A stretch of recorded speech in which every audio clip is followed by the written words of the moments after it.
रामराम मंडळी. मी काल एक गोष्ट सांगता विसरलो. मी आपल्या शिल्लोड तालुक्यामध्ये गौतम पाटीलचा संध्याकाळी कार्यक्रम होता. या कार्यक्रमासाठी मी गेलो होतो.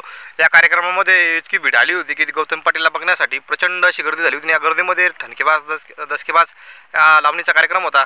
आणि आपल्या आसपासचे खेड्याची शेतकरी मंडळी त्या संध्याकाळी विरंगळा म्हणून एक बघण्यासाठी व शिबिराचं एक हे करण्यासाठी गेलो होतं, आव्हान केलं होतं. तिथे गेल्या असताना ते अब्दुल सत्तार असं बोलला की पाताच होईनी. तो म्हटला की याला इतकं मारा घ्या, छाडल्या तुटल्या पाहिजे. आता मला प्रचंड राग आला असा की बाबा इतक्या लोकांना त्याच्या कार्यकर्त्याला जर असं म्हणता सहन हे तर किती अवघड आहे. तर तो कार्यकर्त्याला असं म्हणलं की कुत्र्यासारखं मारा म्हणे यायला, नाही असं हाडी तुटलं पाहिजे, हड्ड्या इतकं मारा म्हणे साल्यावर. असं तसं काही बोललो होते. मला सांगा या अब्दुल सत्तारला काही शोभतं घे.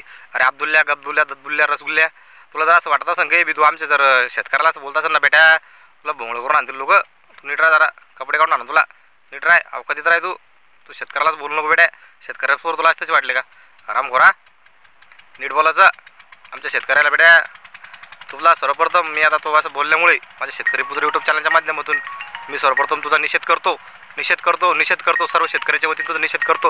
आणि याच्यानंतर तुला गौतम पाटलांच्या नीट आणू नको, रिकाम लोकांना तरी गोळा करू नको. तुझ्यामुळे लोक आले तिथं माहिती आहे कधी. नीट राहायचं, समजलं?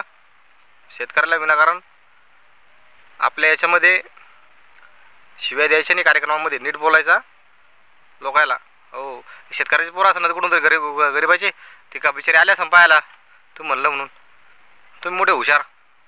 पोलीवाला म्हणतो हा हड्डे तुटूस तर आराम खोरावा असं तसं बेटा साल्या. हो तुला नीट राह. तू आता बोलू नको, याच्यानंतर बोललात बेटा पाय तू तुला हिंडू जाणार नाही महाराष्ट्रामध्ये. तुला वेळ झाला मागच्या वेळेस बी काही बराळात तू. तर तुझा मी सर्व शेतकऱ्याच्या वतीने शेतकरी पुत्र यूट्यूब चॅनलच्या वतीने तो आपलं सर्वप्रथम निषेध करतो. याच्यानंतर नीट राहा, शेतकऱ्याला बोलू नको. जय जवान.